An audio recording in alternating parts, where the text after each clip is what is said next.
Snehal chart of teaching या चॅनलवरती आपल्या सर्वांचं स्वागत आहे. विद्यार्थी मित्रांनो, मुख्यमंत्री युवा कार्य प्रशिक्षण योजना म्हणजेच लाडका भाऊ योजना या संदर्भानं आजचा हा व्हिडिओ बनवतो आहे.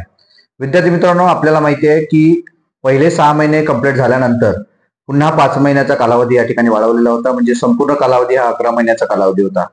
काही विद्यार्थ्यांचं अजूनपर्यंत मानधन झालेले नाहीत आणि ते मानधन गेल्या 5 महिन्यापासून पेंडिंग आहे. शासनाकडे पैसे नाहीत असं बोलले जात असते.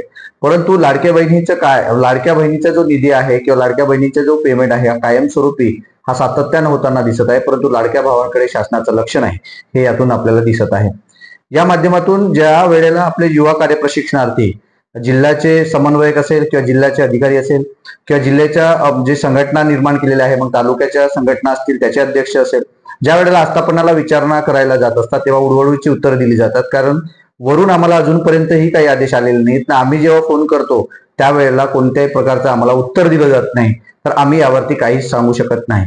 आपण जिल्हा कौशल्य विभागाला आयुक्तांना भेट द्या असं उत्तर ही युवा कार्य प्रशिक्षणार्थी आपल्या विद्यार्थ्यांना कायमस्वरूपी आस्थापनेकडनं आणि मोठ्या अधिकाऱ्याकडनं दिले जात आहेत.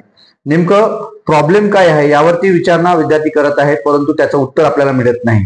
एकीकडे तुकाराम बाबा असेल किंवा एकीकडे भरत गोगावले असेल यांनी पाठपुरावा केला असताना सुद्धा यावरती सुद्धा काहीच बोललं गेलेलं नाही. म्हणून विद्यार्थी मित्रांनो, याचं मानधन कधी होणार आहे याबद्दल अजूनही साशंक आहोत. आपण त्याची तारीख सांगता येणार नाही किंवा त्याबद्दल आपल्याला माहिती ही अपुरी मिळत आहे. कारण जेव्हा जेव्हा या अधिकाऱ्यांना आपण भेट दिली असता आणि विचारलं असता त्यांचं उत्तरच अजून क्लिअर नाहीये. त्यामुळे नेमकं 2 महिन्याचं थकीत आहे, कोणाचं 5 महिन्याचं थकीत आहे, तर ते कधी मिळणार आहे ही आपल्याला सांगता येणार नाही. दुसरीकडे मात्र जी आस्थापना आहे शिक्षण विभागाच्या आस्थापना त्यामध्ये मात्र रुजू करून घेण्यात यावं असे मात्र बीड सारखे जे बीड जिल्ह्यातील पत्र आपल्याला दिसत आहे. परंतु आज 2 तारीख आहे, परंतु अजून काही जिल्हा परिषदांचे किंवा गट शिक्षण अधिकाऱ्याच्या माध्यमातून अजूनपर्यंत कोणतेही परिपत्रक आपल्या विद्यार्थ्यांपर्यंत युवा कार्य प्रशिक्षणार्थीपर्यंत पोहोचलेले नाहीये.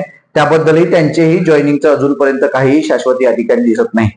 लोकशाही वार्तावरती आपण जर बातमी पाहिली असता त्या ठिकाणी दिलेलं आहे की लाडक्या भावांची योजना शासनाने थांबवली आहे, बहिणीची योजना सुरू आहे अशी तुम्हाला बातम्या या ठिकाणी दिसत आहे. आणि हिवाळी आपलं पावसाळी अधिवेशन जे आहे ते मात्र सुरू आहे. यावरती अजून कोणताही आमदार 288 आमदारांपैकी यावरती कोणीही मुद्दा मांडलेला नाही.